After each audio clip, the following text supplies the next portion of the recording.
the one thing that you get credited by, especially when I interviewed Sprague Dooley, when I spoke to him about the Neptunes, he says, "Oh yeah, that was Tammy who really pushed for them and was looking after them." What the story we get is that they were in a talent show, and Teddy was there and the judge, and or was that how you discovered them, winning a talent show? Yeah, he was there. I was there. Teddy was there. A lot of people from Future Records was at, the high school was walking distance from the studio, as they said. Teddy sponsored the talent show because he was trying to do positive things for the town that had to do with incorporating music and talent with it. You know what I mean? Mm-hmm. And the Neptunes was the best thing at the talent show. I was there. I voted for them. I was on the panel. Teddy came, they won. And after they won, I mean, it just, from that point, it just, Pharrell, very ambitious young man, came to the studio very often. And we kept running into each other. And one of the times we ran into each other, we exchanged numbers, and I already liked the stuff that they did, but I hadn't really heard a whole bunch of it. And one time he gave me a tape. Somebody gave us a ride home, and we were all in the car together, and he gave me the tape. And after that, that's when I started bugging Teddy. I was like, you got to sign these guys. They're really good, And it took a couple of times. And then what happened was, Pharrell, being the ambitious guy that he is, he started calling me up, and we would get together. He would come to my house because Teddy's a very busy guy at this point. This is after Michael Jackson. I'm not even sure if this was the second album he did with Michael. I don't know. All I know, he was very, very busy. So although I was signed, I was waiting, and I was about to do my project. The Neptunes, were going to do some stuff for my project. And that's how Pharrell and Chad and I started working together, because we figured while we were waiting for Teddy to be ready for us, ready for me first, because, I was already there. But the point is that we started working together. And Teddy was aware. We started recording stuff in one of the other studio rooms. I think it was the A room, B room. I don't know. They had an ABC. I don't know which one is now. It's hard. It's a long time ago now, but we were recording in one of the other rooms there. You know what I mean? And we recorded a couple of songs. Teddy liked them. And, but then, we were waiting, and we were younger then. It was just very impatient, And at some point, Pharrell just decided that we're going to go every day and go and create. What about Chad and Pharrell? What was different about them? Chad and Pharrell, what they brought in, it was just different. I didn't hear that, bro. Like, I don't know how y'all get that. And with Chad and Pharrell, they had they could take you remember the group back in the 70s, the Fifth Dimension? Okay, now. With Marilyn McCool and her husband. There's a group called the Fifth Dimension. They was back in the 70s. One of their songs was, I forgot what soundtrack it was on, but they could take a Fifth Dimension sample and just make a hit out of it. And you like, dude, I never would have expected that from. I probably would have skipped over that song if I was looking for something to sample. But when Pharrell and Chad bring to the studio, you'd be like, wow, I didn't hear that. And they were just different. They was different from what Teddy had, So that's what they brought to the table. They didn't have no big sounding kicks and no fat snares in their track. They just had like a vibe and a melody that would blow you away. But then how come they didn't stay long? I mean, because they went to... well, for some kids, they were smart too. They were real smart. They weren't gonna sit around and wait for Teddy now, because the Neptunes had a whole project. Teddy actually signed the Neptunes. They were supposed to be the first group come out, and one of the projects he put on the back burner. And Chad and Pharrell, they had bigger ideas, so they didn't hang around. Mike Etheridge hung around though, but He was the singer in the group. He hung around, tried to wait on Teddy, and nothing came out of that either. But Chad and Pharrell did the right thing. They bounced early. First sign of trouble, they bounced. Because, you know, it just got to a point where we couldn't see eye to eye with the whole Future situation. You know what I mean? So that was one of the situations I walked away from again. And then, you know, myself and the Neptunes, we had locked in, you know what I'm saying, with each other. We began to just create, you know, we did a couple of compilation albums. We had one that was supposed to come out on, oh my God, on EMI. But then it didn't come out because the executives, I believe, who, you know, were gonna give, you know, giving us the advance to do it and all that type of stuff.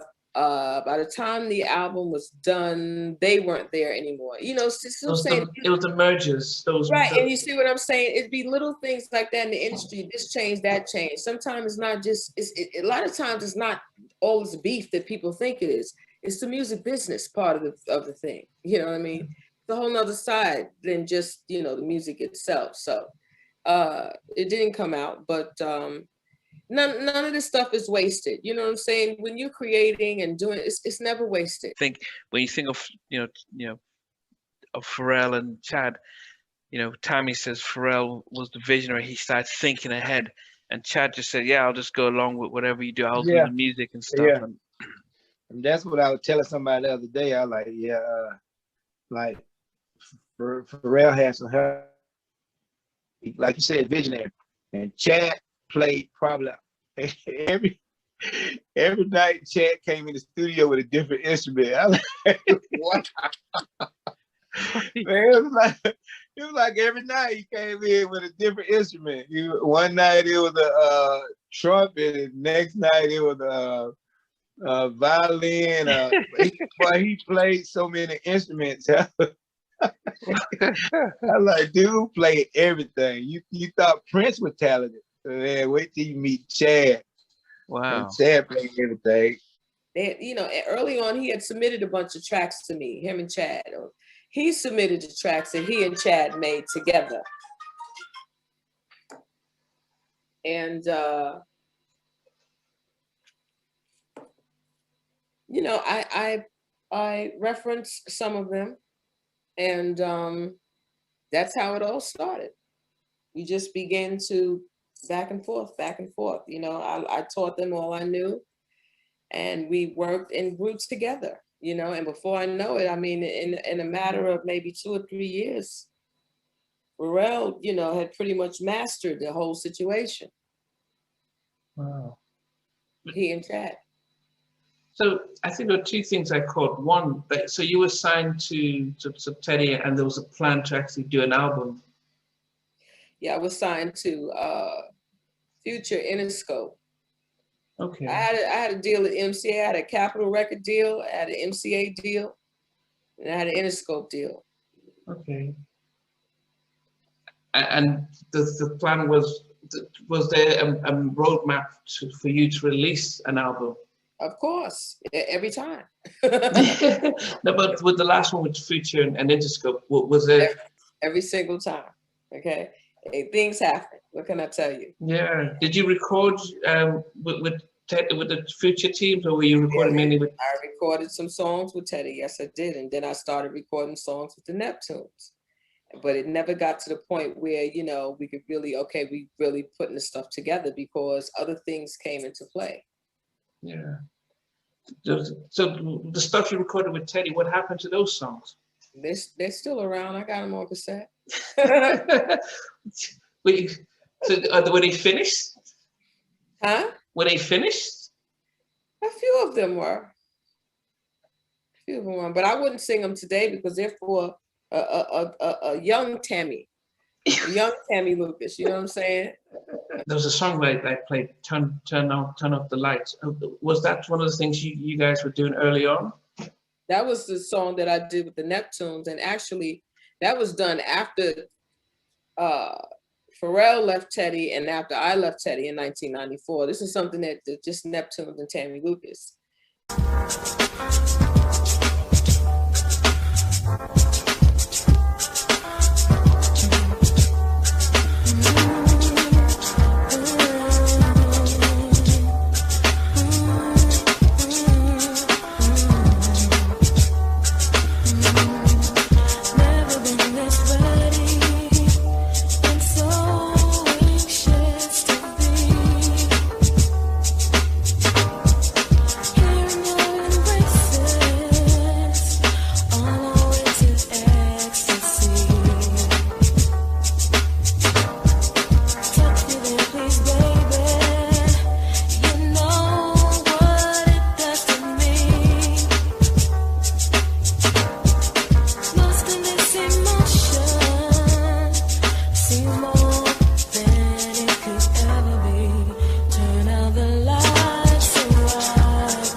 Hey everyone, I want to thank you for being part of Halftime Chats. This new update is really about our membership, and I'm really excited to be able to fully launch the membership page.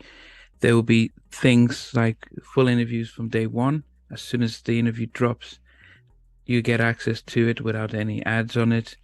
There'll be some exclusive member-only videos that will just be some behind-the-scenes stuff and some other things that we will never be broadcast. For some members, you can be able to get actually 2 interviews, because I do have a backlog of almost 7 or 8 interviews that I don't even know when I'm going to be able to broadcast them. So you're able to get at least some of those up front, and some just behind the scenes stuff, because there's a lot of stuff that goes behind the scenes that I have never been able to talk about or release. For everyone else, you know what, the videos will still be the same. Over a week or a week and a half or 2 weeks, depending on how long it is. So everything stays the same. The polls stay the same. The community chats, the community stuff stays the same. But I think with the membership stuff, I'm able to add a little bit more and invest a lot more time and energy in really supporting the members. So I do hope you come on that ride with me. I appreciate the support, and this will just help me continue to invest in taking things to the next level. Take care.